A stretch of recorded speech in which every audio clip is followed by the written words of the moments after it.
It's Monday night, and we're sharpening our takes. You're tuned into The Cut, hosted by Thomas Roth. Hello, everybody. How you doing tonight? It is a late start to the podcast. It is April 17th in the year of our Lord 2025. I'm Tom Roth. As always, I'm here with my boy, the producer, the man behind the scenes, Anthony Aquendo. We're here, we're The Cut, and we're here to give you all the takes you guys are craving in the world of sports. And we've got a pretty different show tonight because we're going to be talking the Masters, and we're going to be talking a little Wrestlemania preview. This was really a great stretch of 2 weeks right here. We had the Masters last week, Thursday, Friday, Saturday, Sunday. We've got WrestleMania this Saturday and this Sunday, and then next week is the NFL Draft. More on that later, but tonight I want to shout out our sponsor, Kippy's Cakes. Megan, the owner of Kippy's Cakes, has started a new venture with her business. She is now also doing a cake stand on Forest Drive in Ashtabula. The cake stand will be open. Its first day is tomorrow. She will be having sourdough loaves. She will be having brownies, cookies, rabbit mix. What rabbit mix is to this day, I still don't know, but I do know it's delicious. And if a rabbit eats it, it's probably going to get a taste of the diabetes. So don't feed it to the rabbit. Feed it to yourselves. We got Easter Sunday coming up. Always my favorite time of the year. Always my favorite holiday. For years, we would do a little golf outing at Hemlock Springs Golf Course where we get absolutely wasted and we'd, get hammered, golf, and then go home and do our Easter festivities. Well, this year, we're not doing that. Instead, we will be basking in the glow of WrestleMania from the previous night and also eating ham, and it's 420. If you indulge responsibly. I know that Italian Herbs in Ashtabula will be open on 420. Shout out Italian Herbs for keeping Jesus' day holy and filled with the Holy Spirit. You know what I'm saying in that joint. So shout out Kippy's Cakes and Kippy's Cakes Stand, opening tomorrow out on Forest Drive in Ashtabula. You can find more information on her Facebook page, which is Kippy's Cakes, or you can hit her up on TikTok. Just TikTok search Kippy's Cakes. You'll find it, and you'll be able to get all the pricing, everything like that. So thank you very much to our sponsors. We're going to get right into the show. Let's start with the Masters, and I'm going to go with the top 5 finishers. We are going to start with the man, the myth, and the legend finally winning the career Grand Slam. Rory wins, baby. Rory McIlroy finished 11 under in the tournament. Rory was playing fantastic, playing from behind a little bit to begin the tournament. Ended up turning it on a little bit in the final 2 days, which was really nice to see. Rory has won now every major that the golf world has. He was just missing this in his career Grand Slam. He got to put on that green jacket. Really cinematic ending to the event because Justin Rose, one of the guys also in the tournament, finished going in. He needed to birdie. He ended up tying with Rory because Rory missed his birdie putt on 18 in regulation to secure the win and go 12 under and win the tournament. He tied with Justin Rose. So it instead of a 3-hole aggregate playoff, he ended up in a sudden death playoff. They replayed hole 18. Both of them hit absolutely fantastic drives. Rose's was a little to the right of the fairway, kind of seeping into that first cut, kind of rough territory, whereas Rory carried that fairway bunker on the left-hand side, kind of positioned himself right in the middle, was able to hit a beautiful iron shot right in. And I'm going to be honest with you guys, I thought that Rory was cooked at that point because it went so long. But then I remembered to myself, at Augusta, you have the wildest greens known to man there. And Rory ended up getting real close. Justin Rose had a shot that was a little bit farther out. He probably had about a 15-foot putt for birdie, and Rory probably had about a 6 or 7 foot putt for birdie. Rory ends up hitting it in, ends up winning. Justin Rose, the elder statesman from Europe, ends up finishing second. In what couldn't have been a better finish, because Justin Rose and Rory McIlroy are very good friends, and seeing them compete at the highest level was absolutely just one of the coolest things I saw all weekend. The Masters is the best golf tournament. It's the Super Bowl of golf, really. The coverage was absolutely horrendous. I hated it. You couldn't find anything going into it, and it really sucked. But we were blessed with what we were able to see. Patrick Reed, Patrick Reed's a live golfer. He went over to the live tour. Patrick Reed won the Masters in, I believe, 2018.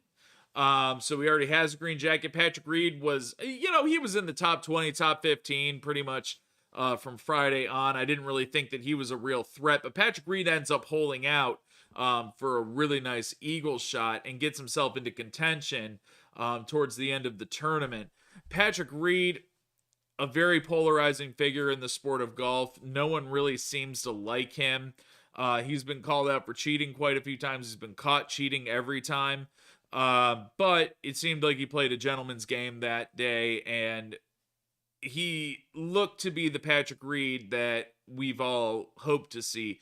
A fun Patrick Reed, a Patrick Reed that was smiling. Patrick Reed always just has this bad fucking grimace on his face, like someone fucking shoved a stick in his ass, and he would look like he was out there having fun. It was really nice to see Patrick Reed get into that top 3, especially like when a guy like Ludwig Alberg, who was up there poised to finish in the top 2, ends up just having a catastrophic blow up on the final couple holes and finishing just inside the top 10.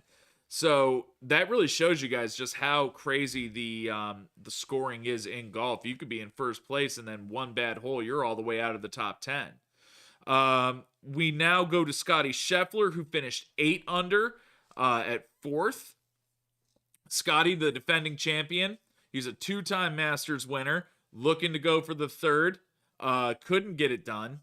Looked like he was gonna get it done, but Scotty had a couple blow-up holes and finished at 8 under for the tournament, which is a very respectable showing at Augusta, but he just couldn't finish it, and it was kind of disappointing to see. I would have loved to see him go for a 3rd green jacket. I mean, Tiger's got 5. Everyone says that Scotty's the next Tiger, so it would have been cool to see him kind of get his name into that discussion a little bit more, right? And then rounding out that top 5, Bryson DeChambeau, the scientist. Fun fact about Bryson DeChambeau, guys.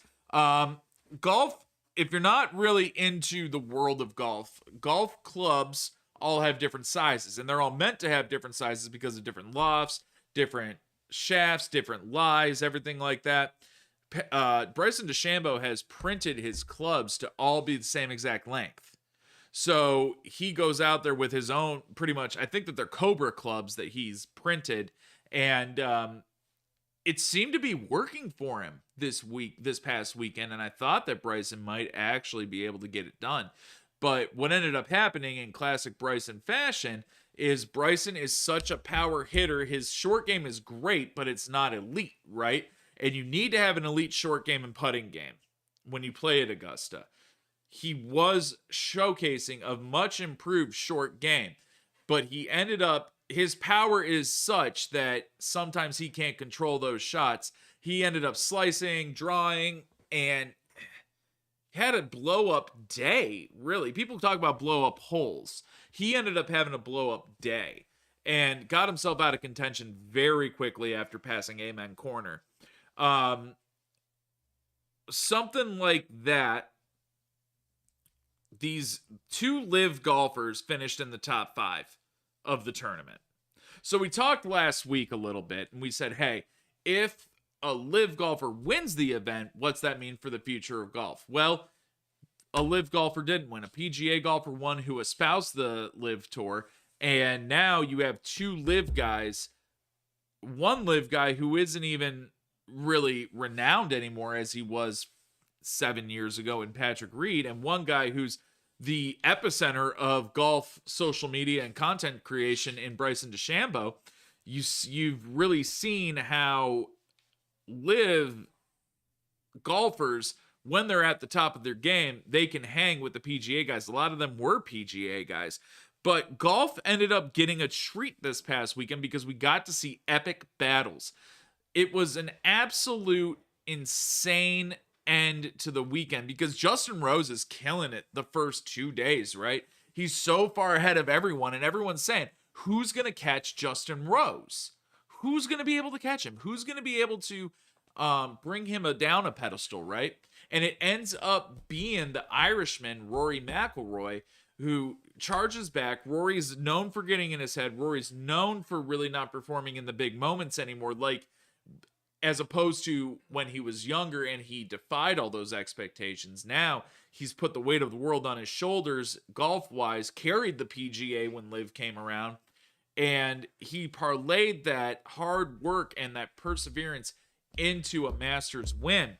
And I'm not going to lie to you guys, seeing that on television when he hit that birdie to win, I mean, it legitimately brought me to tears because I've watched this guy since I started liking golf about 11 years ago.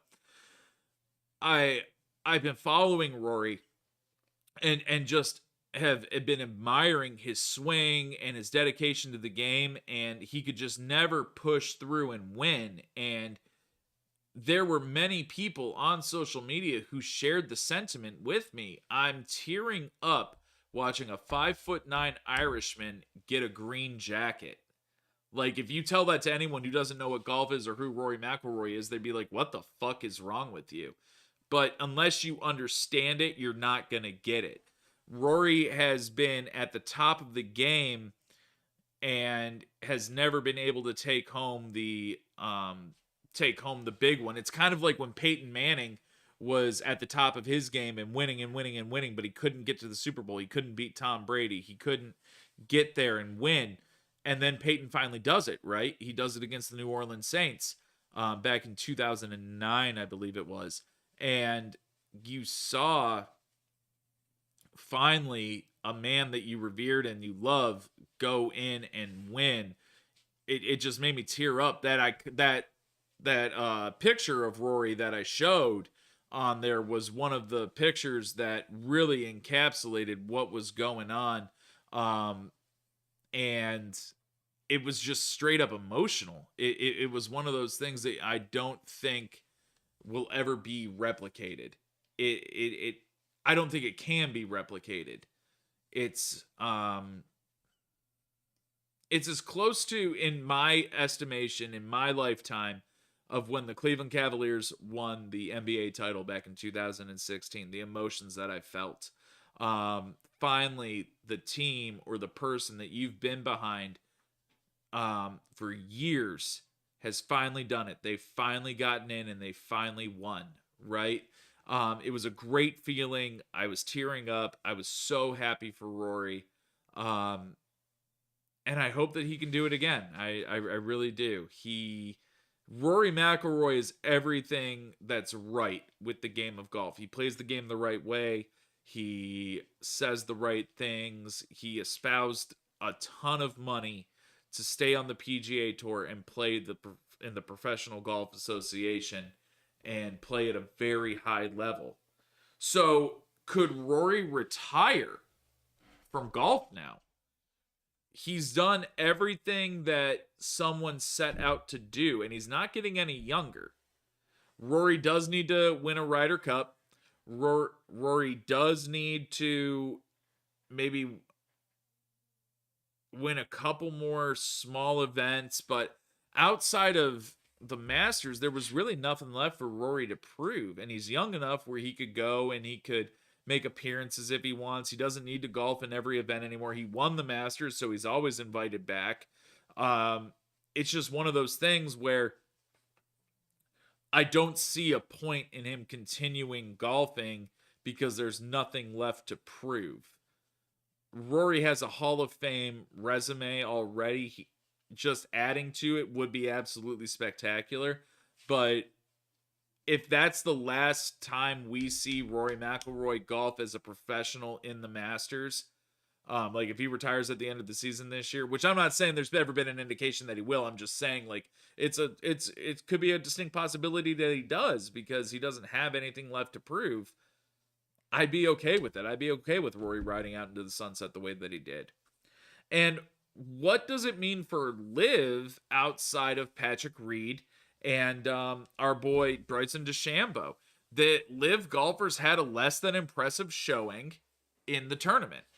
It really was a less than impressive showing. One of the guys I shouted out last week that I thought could be in contention, Brooks Koepka, gets cut before Saturday.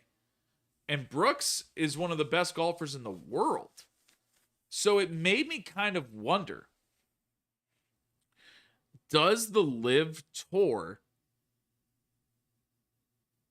and the competition that they have, has it made some of these golfers regress? Is the competition just not as high as it was in the PGA Tour, and now they're just playing to their competition on the Live Tour? Because I'll tell you what, Bryson DeChambeau and Patrick Reed, Bryson DeChambeau is one of the greatest golfers in the world. He does a million things on social media and YouTube. He's a brilliant golfer on the Live Tour, and he was a brilliant golfer on the PGA Tour. Patrick Reed is a brilliant golfer. And Patrick Reed showed up when he needed to show up, but all these other guys didn't show up. But here's the thing. Patrick Reed had to prove a point this past weekend, whereas a guy like Brooks Koepka really didn't need to prove a point. Patrick Reed needed to prove that he's not that one-trick pony of winning at the Masters and having some success for a couple-year run there. You know what I mean? Patrick Reed needed to show that he still can be relevant and he still can play golf. Bryson needed to show that he can indeed win a Masters. He hasn't done it. But Bryson showed if he can just improve small aspects of his game, tiny little tweaks.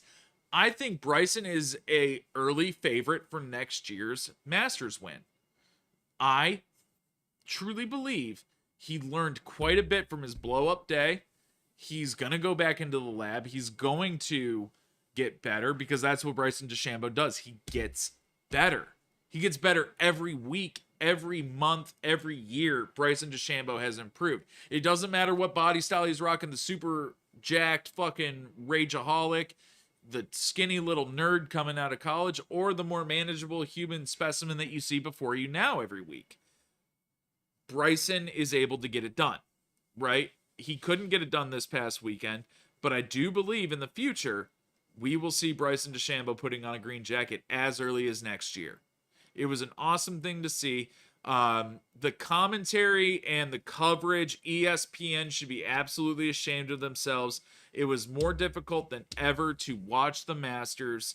I'm not paying an insane amount of money on Masters.com to watch it. I'm not paying ESPN more than I need to. This is the Masters. This should be one of the most accessible things in the world. I mean, if you look at Augusta, the whole point of Augusta is accessibility. If you look at their concessions, they haven't changed their prices since the 1960s. You can still get the famous pimento cheese sandwich for, I think it's like $6.50. You can get a beer there for $3.50. You know how much a beer costs at the Guardians game? Because I do. It costs about $12 to get a beer at the Guardians game. And the Guardians, they're an amazing baseball team. But going there ain't nothing like going to Augusta at a Masters, right?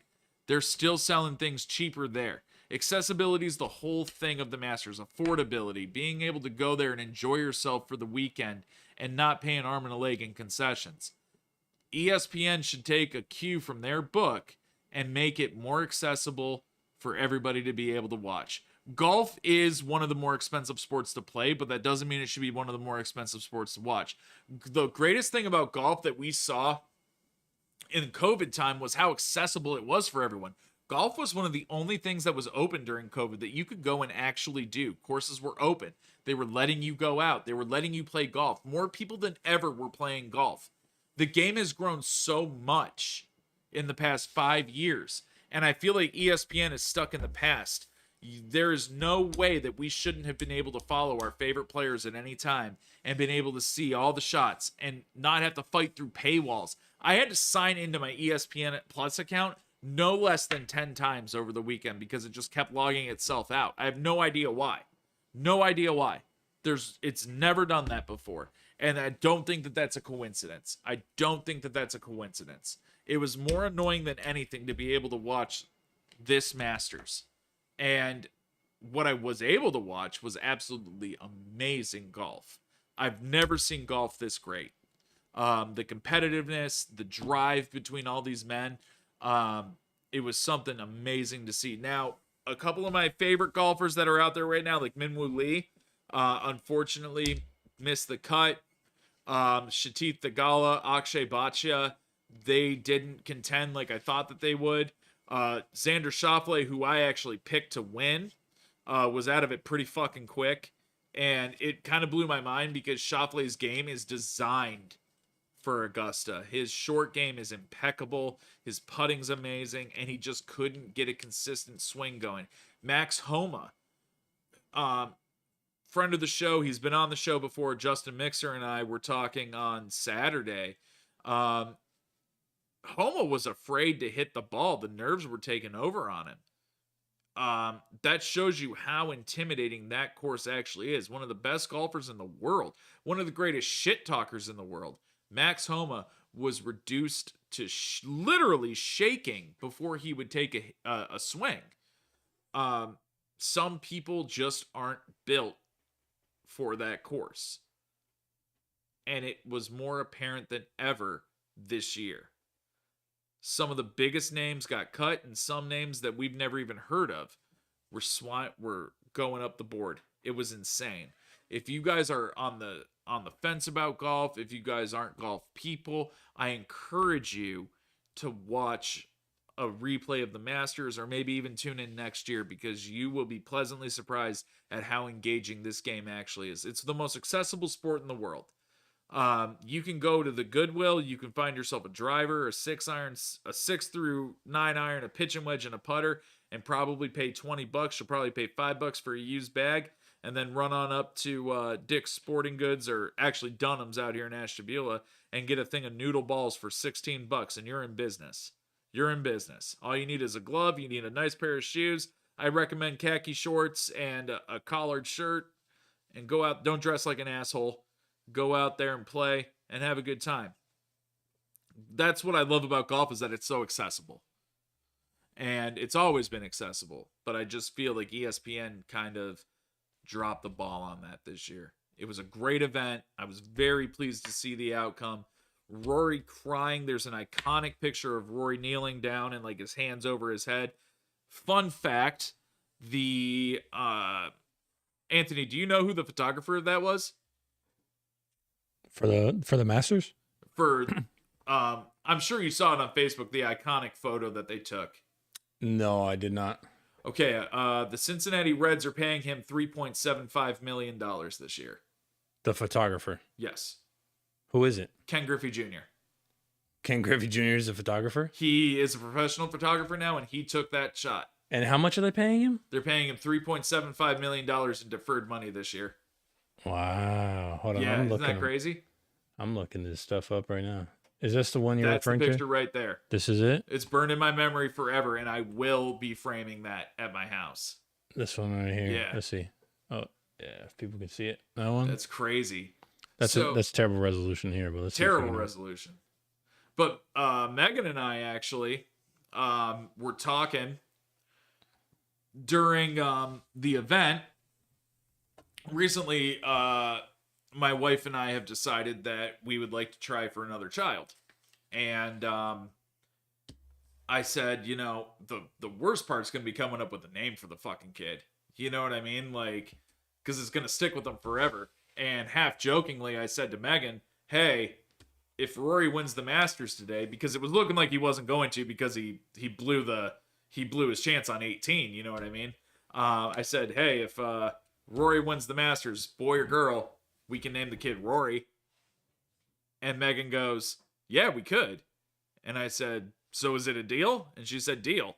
So if Megan and I have another kid, we're going to be naming him or her Rory, after Rory McIlroy winning the Masters. So I already got a name picked out if it does happen, which is pretty cool, I think, you know? So I want to know what you guys think. Did you enjoy the Masters? Did you watch the Masters? Do you enjoy golf? Do you like watching golf? Do you not like watching golf? Is it boring? What bores you about it? What excites you about golf? I'd love to know. Drop a line in the comments. Let us know. We would love to know because we love engaging discussion, guys. And the best part about discussing with us is the ability to contribute to this show. We've had people that have commented on our streams come on the show. Guys like Justin Mixer, guys like Mark Rude, Josh Kraus, most recently Nate Winchell, who became a very big contributor on this show in the beginning of this year, and hopefully down the line at the end of this year with college football, right? Nate will be joining us for college football this year every week, which will be awesome. But next week, we have a big announcement coming at the end of the show. It pays to contribute to the show because someone will be joining us for a segment next week, and I'm really excited to tell you guys about it at the end of the show. But before we get into that, we need to get to one of the last topics of the night, and that is going to be WrestleMania. WrestleMania 41 is in Vegas this weekend on the 19th and the 20th. So I'm going to be leaving work on Saturday, speeding home. I already told my wife, you got to have Papa John's back at the house. That's the only pizza our son Wyatt likes is Papa John's. And we're going to let him stay up late and watch wrestling with us. We do it every year for WrestleMania with him. He gets to stay up late and be a big boy and watch WrestleMania. But there's some really good matches on the card this year, guys. And before anyone comes in here and says wrestling's fake, it's scripted, this, that, and the other, I'm very well aware that it's scripted. I'm very well aware that these guys aren't actually getting hurt and shit like that. But you have to be a fucking athlete. I think most people know that it's fake, Tom. Yes. And most fans know it's fake. But also, they really do get hurt. That's exactly it. And we're going to be talking about Randy Orton here in a little bit.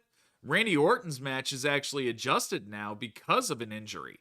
They do get hurt. They do do all these things, but it takes a very next level athlete to be able to do the shit that they're doing. I mean, Anthony, honestly, at age 48, do you think that there's anyone around here that's in the physical shape that could just run in somewhere and RKO the fuck out of someone out of nowhere? At 48? Yeah. I might know a couple, not a lot, though. There's one or two that we know, right?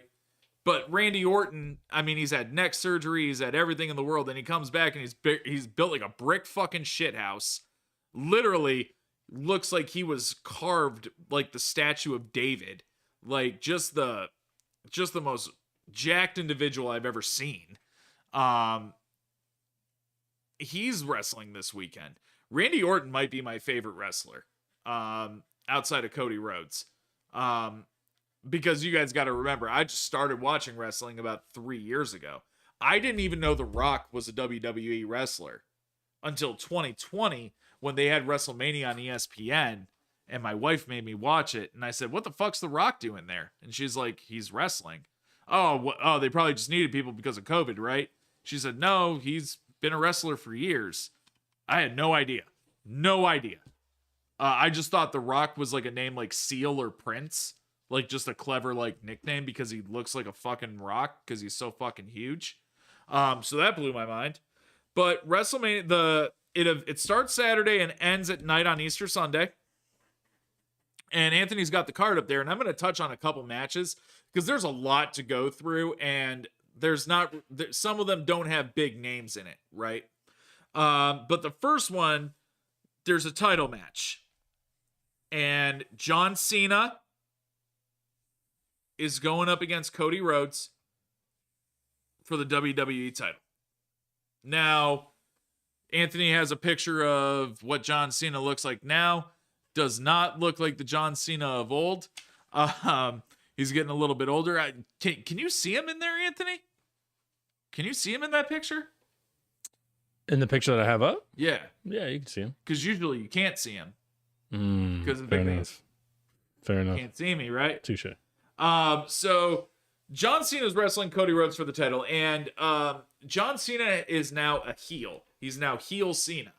Last month, there was the Elimination Chamber match, and ended up being that John Cena wins.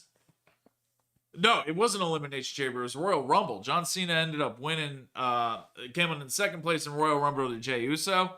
And then at Elimination Chamber, The Rock comes out with Travis Scott and tells Cody Rhodes that he'll give him everything that he wants. He'll be the people's champion. He'll be great. All Cody Rhodes has to do is give The Rock his soul. And The Rock put his hand out, and Cody Rhodes said, "Hey, Rock, go fuck yourself." In the greatest thing I've ever seen in pro wrestling in my short time of watching it. And The Rock just goes like this to John, and John Cena's in the ring, just getting hyped for Cody, and then The Rock goes like this. And Cena like turns into Bucky from the Avengers, the Winter Soldier, when he gets that shit read to him, and he just snaps back into being the Winter Soldier. Like John Cena got real stone face, beat the shit out of Cody. Travis Scott fucking smacks Cody, beats the shit out of him. I don't even know why Travis Scott was there, to be honest with you, but he was there. And The Rock pretty much orchestrated all this. He's the final boss.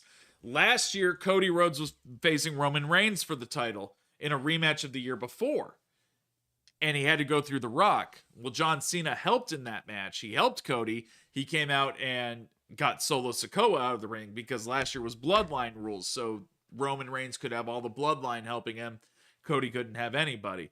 But Seth Rollins came in. Seth Rollins got fucked up and was out for quite a while. But John Cena came out, and then The Undertaker shows up and choke slams The Rock, and then he's out of there. You don't see The Rock for a very long time.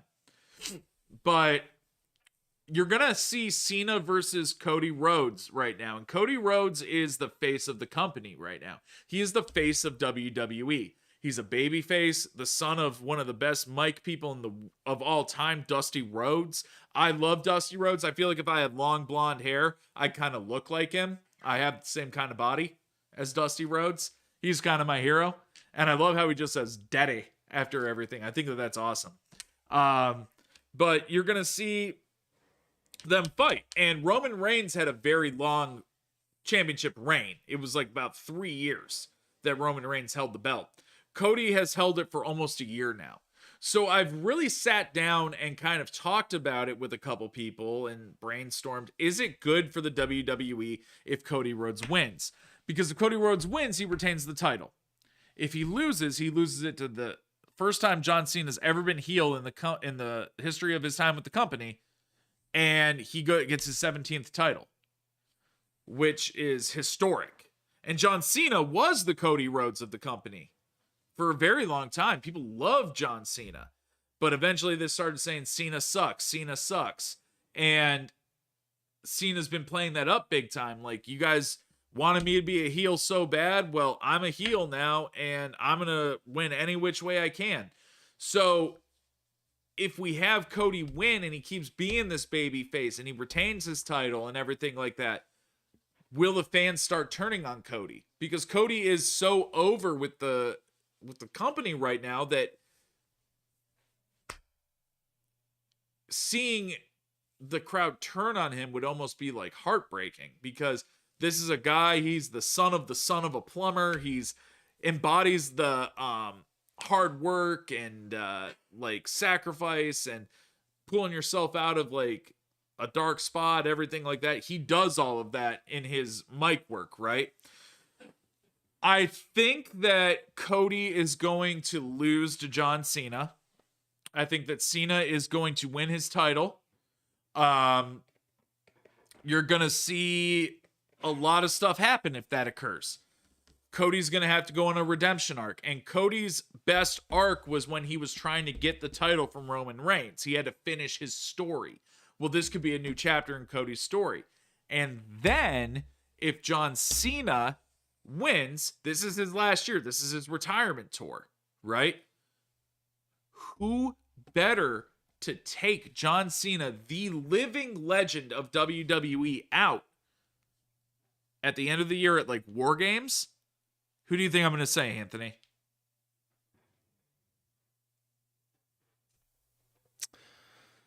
Who do you think I'm going to say? I said legend.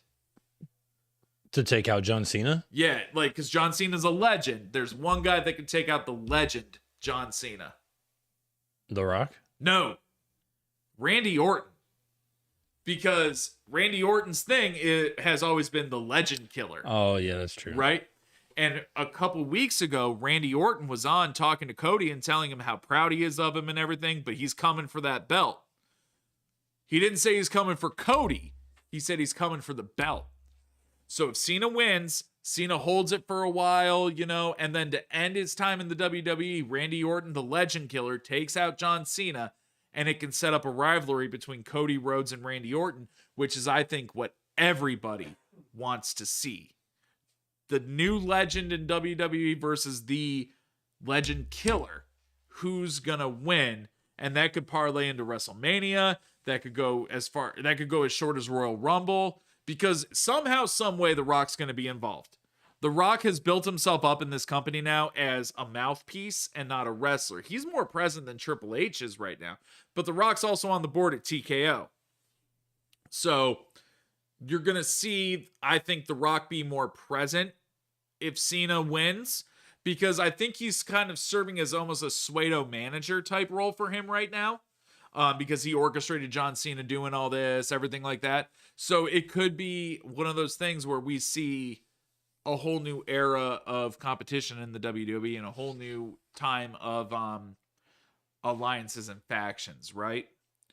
But now another huge match going in is CM Punk versus Seth Rollins versus Roman Reigns, which is gonna be an absolute banger of a match. Now, guys, this all started at Elimination Chamber, and it was Punk and Rollins and John Cena at the end, and Roman Reigns ended pulling a couple people out to basically end the match and fucked over CM Punk and Seth Rollins, right?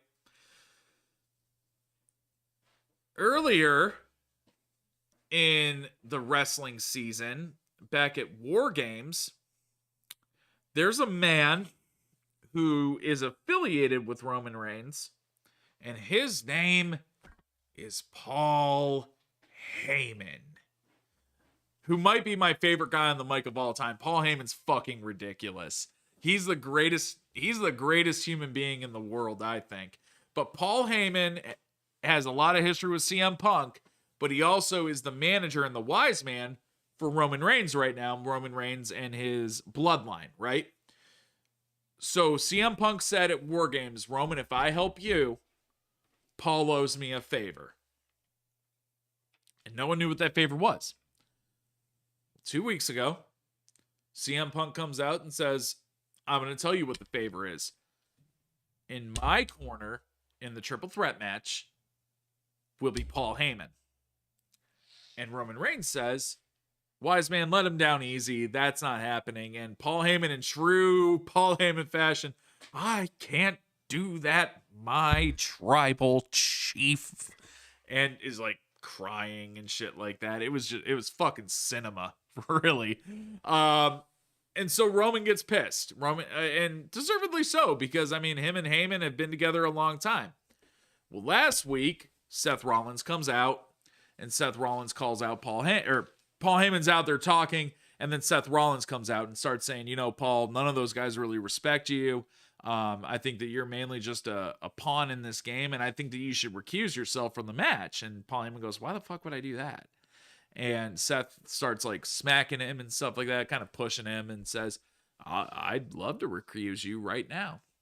And starts beating up on Paul Heyman, and Roman Reigns doesn't come out, but CM Punk does, and gets Seth to kind of get away, and Paul's on the ground, and Seth beats the shit out of CM Punk. So Paul Heyman's kind of like over CM Punk, like, oh my God, no.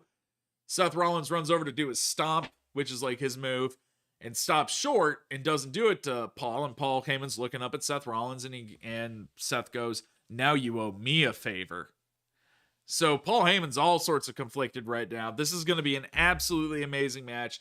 Paul Heyman's at the epicenter of it because he owes a favor to all three of these guys now. Very different styles.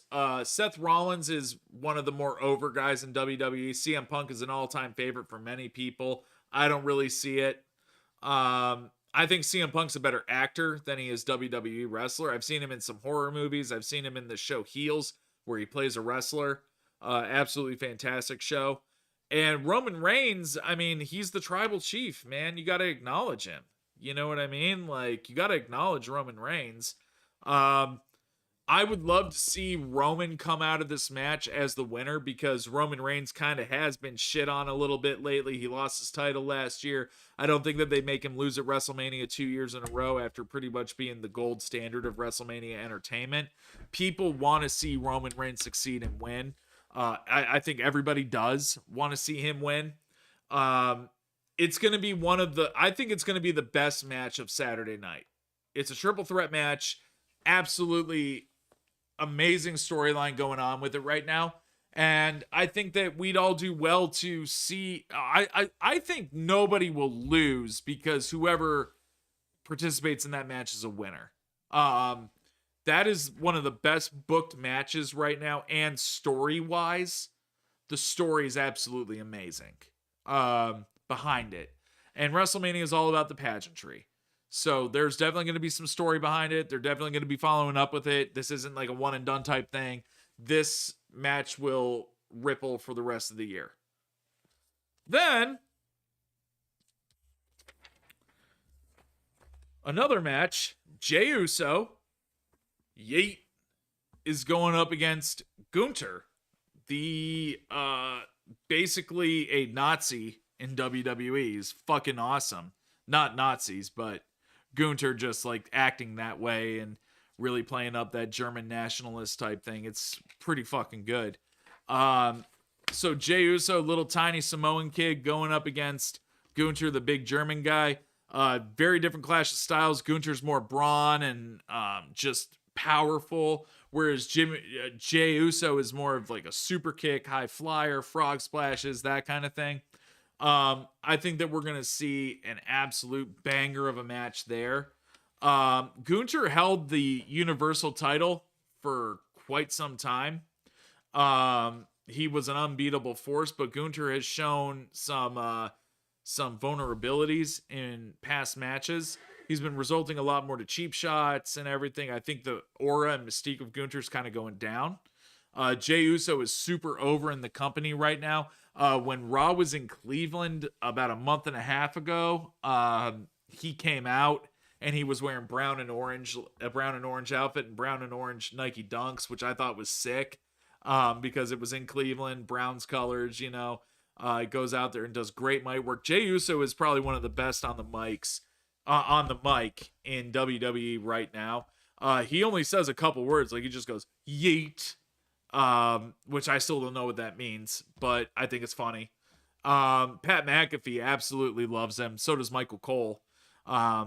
And that's going to be, I think that's going to be one of the more longer drawn out matches of the night, just because of the star power that's around it right now. Ultimately, I see Jey Uso taking the title. I think that you're going to see an unprecedented run of, title changes at this WrestleMania, because now that we're on Netflix, titles can change way more often. People are submitting others more. Wrestling's changed quite a bit. And I think with the emergence of social media, especially X, formerly known as Twitter, with the WWE faithful, the access and the opinions and the discourse around WWE is higher than it's ever been before and ever will be. Now is the time to really shake things up in the WWE, and I think if Jey Uso is booked to beat Gunther. That's going to be a big change and could actually establish Jey Uso now, as he was a former member of the Bloodline, Roman Reigns' group.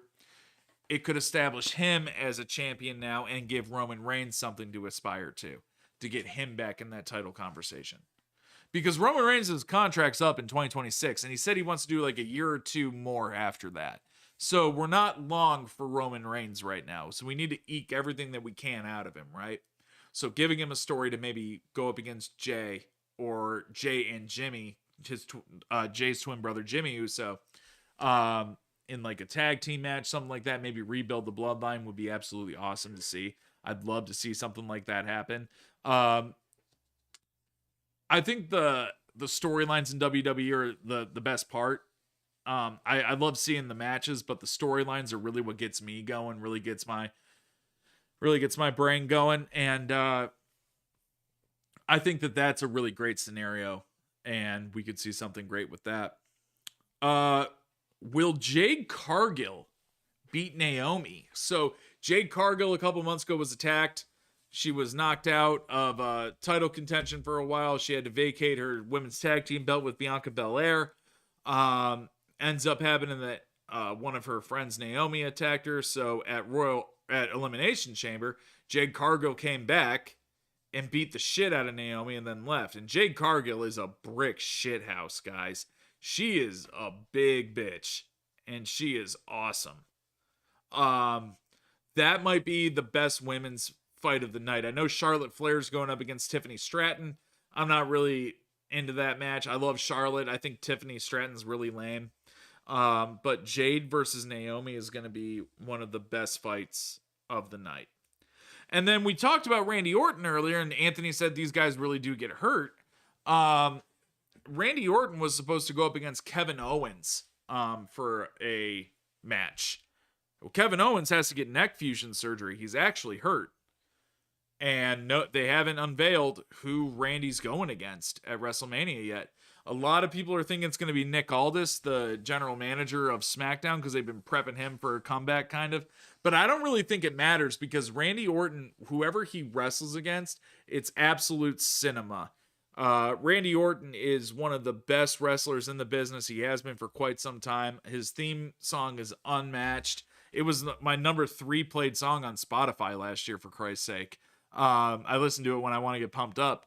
Randy Orton really brings it. I think it sucks that he's not in a title fight this year, and he hasn't been for a while. But I think WrestleMania, this WrestleMania is going to start Randy on a trajectory to take back the heavyweight title. And there's a bevy of other matches, guys. I don't have time to get through them all tonight. So one of the things I want to do before we end the show to this evening, a bit of a shorter show, unfortunately, just because we started kind of late, and we've got a really fun thing next Monday. So I know a bunch of guys who love football just as much as I do. And one of our favorite times of the year is the NFL draft. And I was thinking to myself, how cool would it be if I did a mock draft with someone live on air? We did the first round, all 32 picks, and we just have some fun with it. We do some trades, that kind of thing. And I said to a buddy of mine who I work with, I said, hey, man, would you be interested in doing this with me? And he said 100%. So next week, joining us on the show for our NFL mock draft special will be Nick Pay. He owns a detailing service out here in Ashtabula, and he's the head porter out at Victory Auto Group. Nick is very well versed in the football world, and I'm very excited to have him on. We're going to be coming to you guys live next week. Next Monday, we'll be back. It's going to be a lot of fun. I'm really excited to get down and dirty and do that with you guys, because I've been waiting for the NFL draft for a while, and I think that this year is going to be something absolutely insane. So be sure to tune in next Monday at 7:30 when we go live and we start doing NFL draft. So I want to thank you guys for tuning in with us tonight. You've all made the cut. I am Tom Roth.